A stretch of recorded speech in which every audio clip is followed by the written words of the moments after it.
동방의 땅끝에 숨겨진 씨앗이 마침내 싹을 틔운다. 잃어버린 12번째.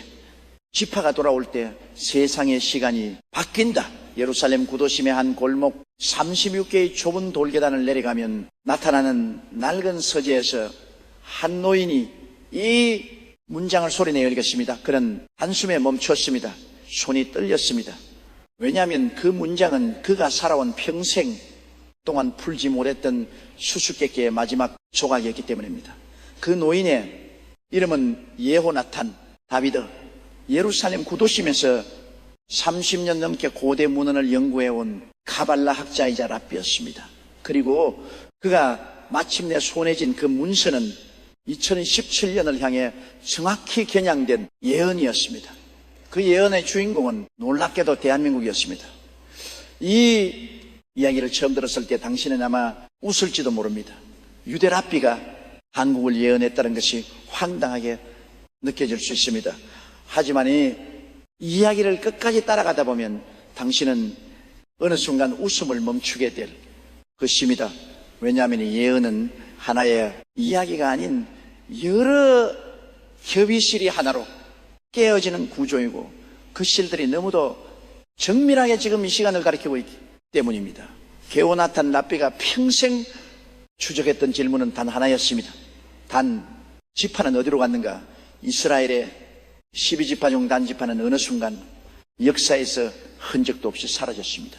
성경 요한계시록 7장에서 14만 4명의 입맞은 자들을 지파별로 열거할 때 단 지파만 유일하게 그 이름이 빠졌습니다. 사라진 지파 기록에서 지워진 혈통, 그 이름은 마치 처음부터 없었던 것처럼 조용히 지워졌습니다. 예호탄 랍비는 말했습니다. 지워졌다는 것은 숨겨졌다는 것이다. 하나님은 아무것도 버리지 않으신다. 숨긴 데는 반드시 이유가 있다. 그리고 그가 가리킨 방향은 동쪽이었습니다. 극동이었습니다. 한반도였습니다. 이 주장은 처음 들으면 터무니없어 보입니다. 그러나 그 안으로 들어가면 들어갈수록 기묘한 우연이 겹치기 시작합니다. 너무 정밀하게 겹쳐서 우연이라고 부르기가 점점 어려워지는 그 순간들을 지금부터 하나씩 풀어드리겠습니다. 1973년 경주의 한도로 공사 현장에서 인부들의 삽이 무언가에 걸렸습니다. 1500년 가까운 시간이 그 땅 속에 잠들어 있었습니다. 발굴된 것은 길이 36cm의 작은 단검이었습니다. 그런데 이 단검은 이상했습니다. 신라의 무덤에서 나왔는데 신라의 것이 아니었습니다. 금판 위에 새겨진 문양과 보석 세공, 기술이 동양 어디에서도 발견된 적 없는 방식이었습니다. 유럽과 중동 지역에서만 확인되던 방식이었습니다. 학자들은 이것을 실크로드를 통해 전해진 유물이라고 설명했습니다. 하지만 예호탄 랍비는 다른 이야기를 했습니다. 이 검이 그냥 전해진 것이 아닙니다. 누군가가 직접 들고 온 것입니다. 그리고 그 누군가의 피가 신라 땅에 섞였습니다. 그는 이 복음의 문양이 거대 이스라엘 장인들의 세공 방식과 일치한다고 주장했습니다. 그것이 단파, 사람들이 동쪽 끝을 향해 이동했던 흔적 중 하나라고 믿었습니다. 경주, 황금 문화는 그 자체로 수수께끼입니다. 신라는 황금의 나라였습니다. 수백 년에 걸쳐 만들어진 금관, 금귀걸이, 금머리띠, 금신발, 세계 어느 나라와 비교해도 압도적인 양이었습니다. 그런데 경주 인근에는 금광이 없었습니다. 학자들은 아직도 신라가 그 금을 어디서 가져왔는지 명확하게 설명하지 못합니다.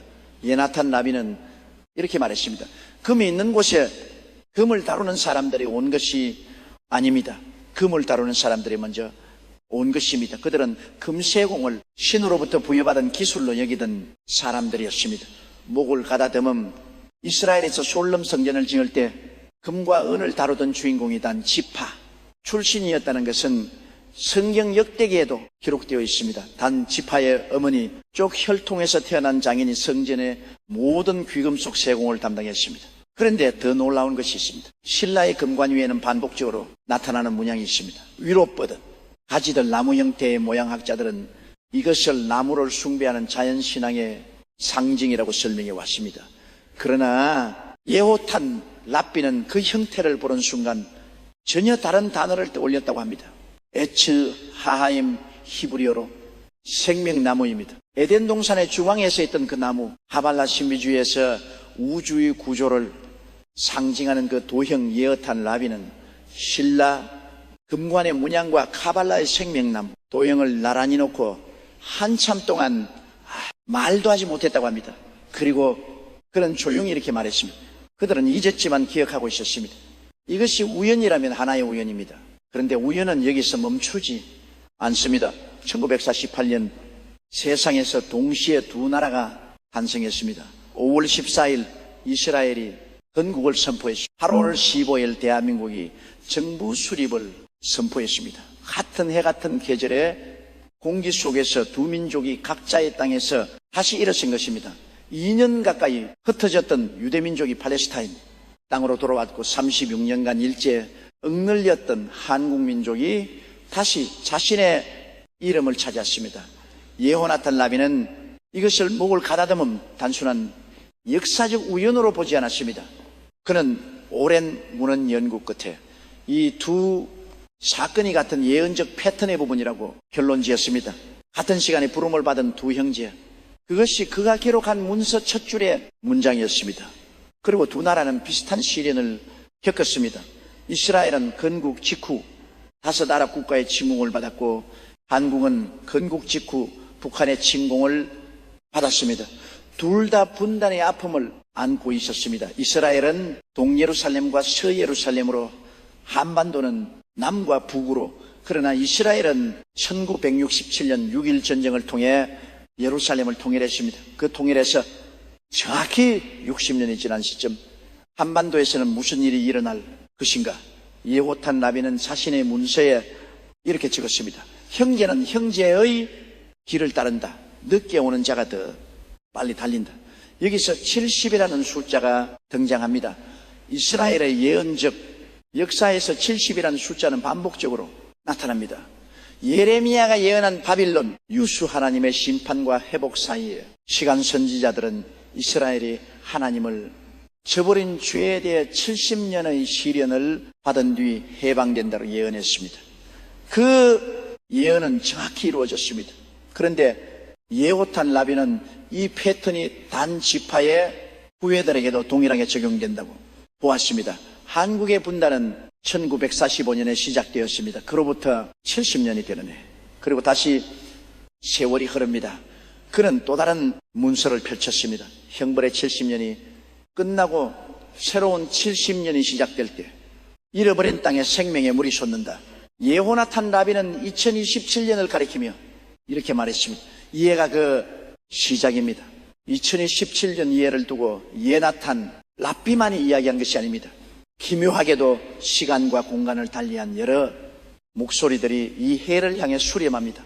그리고 그 목소리들은 한반도를 향합니다. 예호나탄 라비가 가장 주목한 것은 붉은 용의 이야기였습니다. 그는 오래된 히브리어 문서에서 이런 구절을 발견했습니다. 동쪽의 붉은 대륙이 무너지고 그 틈새에서 빛이 나온다. 그는 이 구절을 해석하며 이렇게 말했습니다. 붉은 대륙은 중국입니다. 중국이 흔들립니다. 그리고 그 흔들림 속에서 한반도에 새로운 기운이 들어옵니다. 이것이 단순한 주관적 해석에 그치지 않는 이유가 있습니다. 왜냐하면 그가 이 해석을 공개한 것이 2019년이었는데 그 이후로 세계의 자본이 중국을 떠나기 시작했기 때문입니다. 제조업의 탈중국이 가속화되었습니다. 반도체, 배터리, 인공지능 분야에서 세계는 중국 의존도를 줄이려 했습니다. 그 수혜자 중 하나가 한국이었습니다. 예호나탄 라비는 더 나아갔습니다. 그는 중국의 붕괴를 단순한 경제적 현상으로 보지 않았습니다. 붉은 대륙이 무너지는 것은 그 자리를 빼앗기는 것입니다. 동방의 맹주 자리가 비게 됩니다. 그 자리는 오랫동안 비어있지 않습니다. 그러면 그 자리를 채우는 것은 무엇인가? 예나탄 라비는 문서를 넘기며 이렇게 읽었습니다. 닫힌 북중문이 열릴 때 형제가 형제를 깨닫는다. 그 포옹 안에 세상에 보물이 잠들어 있다. 닫힌 북중문, 그것은 38선이었습니다. 한반도의 땅 아래에 무엇이 잠들어 있는지 우리는 알고 있습니다. 북한의 지하에는 세계가 주목하는 자원들이 있습니다. 철과 석탄, 마그네, 사이트와 히토류, 영국의 한 경제 주간지는 북한 지하자원의 경제 가치가 10조 달러에 이른다고 추정했습니다. 우리나라 돈으로 환산하면 1경원을 넘는 수치입니다. 첨단 산업에 없어서는 안 될 히토리는 중국에 이어 세계 최고 수준의 매장량을 가진 것으로 평가됩니다.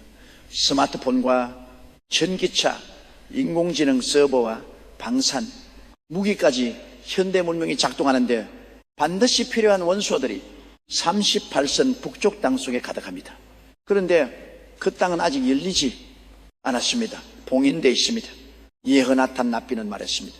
봉인에는 때가 있습니다. 때가 되지 않으면 열리지 않습니다. 그리고 때가 되면은 아무도 막을 수 없습니다. 그는 또 이렇게 말했습니다. 남쪽의 지혜와 북쪽의 보물이 만날 때 온 세상에 눈이 그리로 향합니다. 남만의 기술, 북한의 자원, 이것은 예언이 아니라 경제학의 이야기처럼 들립니다. 그러나 예호탄 라비는 덧붙였습니다. 경제는 거울입니다. 먼저 영적인 것이 움직이고 그 다음 경제가 따라옵니다. 지금 그 영적인 움직임이 시작되었습니다. 그렇다면 이 움직임의 주체는 누구인가? 예호나탄 라비는 자신의 문서에서 가장 신중하게 다룬 부분이 있습니다. 그것은 돈의 이동이었습니다. 유대 자본의 이야기입니다. 그는 히브리어로 된 금융 예언문헌에서 이런 구절을 발견했습니다. 흩어진 씨앗들이 가장 먼저 기름진 땅을 알아본다. 그들은 바람보다 먼저 움직인다. 흩어진 씨앗들, 디아스포라의 자손들, 전 세계에 흩어진 유대인들. 예나탄 나비는 이 구절이 월가의 유대 금융 세력이 한반도로 시선을 돌리는 시기를 묘사한 것이라고 해석했습니다. 그는 실제로 진행 중인 움직임들을 조용히 추적했습니다. 중국에서 빠져나오는 자본의 흐름, 동아시아 투자 패턴의 변화, 그 변화의 방향이 한국을 향하고 있다는 징조들. 그는 이것을 바람보다 먼저 움직이는 씨앗들이 이미 땅을 골라놓은 것이라고 해석했습니다. 반도체와 인공지능, 그리고 남북 통합이 이루어지는 자원, 시장이 세 가지가 합쳐지는 곳이 어디인지 그들은 이미 알고 있습니다. 그가 이 해석을 기록한 날짜는 2011년이었습니다. 예호나탄 랍비의 이야기는 여기서 끝나지 않습니다. 그가 평생의 연구 끝에 도달한 가장 핵심적인 주장은 한국의 정체성에 관한 것이었습니다. 그는 조심스럽게 그러나 확신을 가지고 말했습니다. 한국은 단지파의 구애입니다.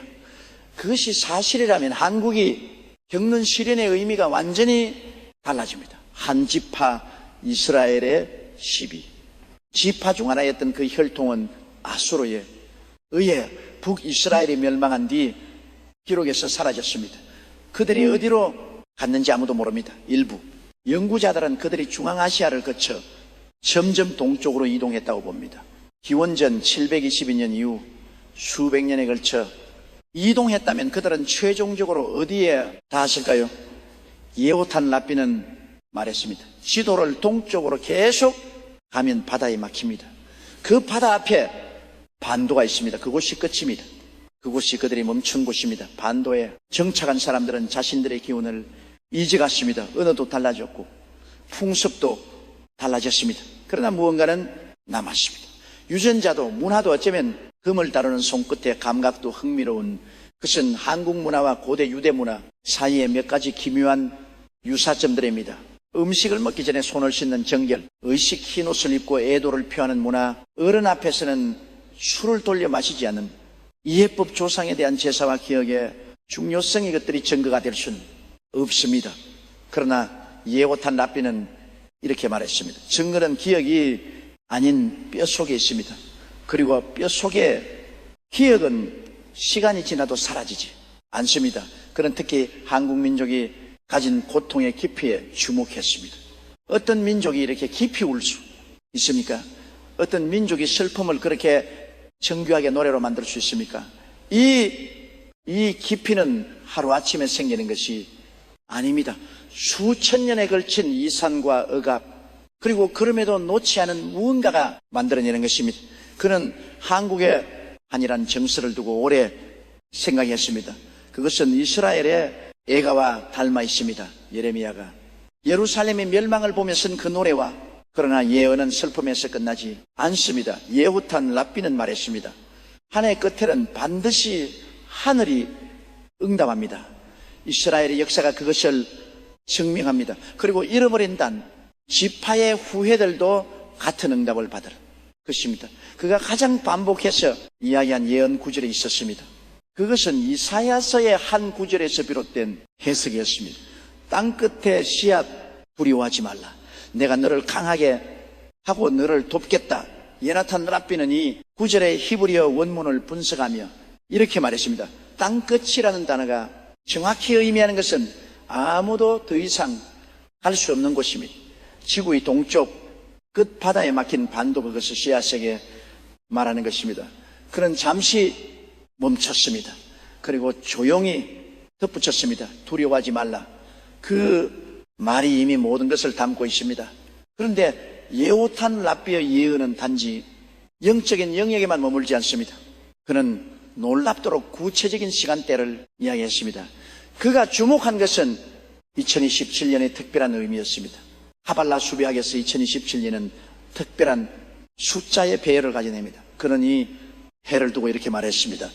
닫힌 것이 열리는 해입니다. 봉인이 풀리는 해입니다. 모든 것이 한꺼번에 변하지는 않지만 그 해의 문이 열리고 그 문으로 거대한 흐름이 들어옵니다. 그리고 그가 가장 강조한 문장은 이것이었습니다. 8월의 빛이 그 문에 닿을 때 세상이 그 반도를 다르게 부르기 시작합니다. 8월 한국인에게 8월은 특별한 달입니다. 해방을 맞이한 달, 나라를 되찾은 달, 그리고 어쩌면 더 큰 해방이 시작되는 달. 예호나탄 랍비는 세부적인 설명을 피하며 이렇게만 말했습니다. 북쪽에 문이 8월의 빛 아래에서 처음으로 흔들립니다. 전쟁으로 열리는 것이 아닙니다. 내부에서 열립니다. 그리고 그것은 막을 수 없습니다. 전쟁이 아닌 내부의 붕괴, 그 이야기는 지금 이 시간과 묘하게 겹칩니다. 북한 내부의 민심 이동, 경제 붕괴의 압박, 외부에서 보이지 않는 균열들. 예후나탄 랍비는 이미 오래전에 이렇게 썼습니다. 성벽은 두꺼울수록 내부의 소리를 밖으로 내보내지 못합니다. 하지만 내부의 소리는 결국 성벽을 먹어 들어갑니다.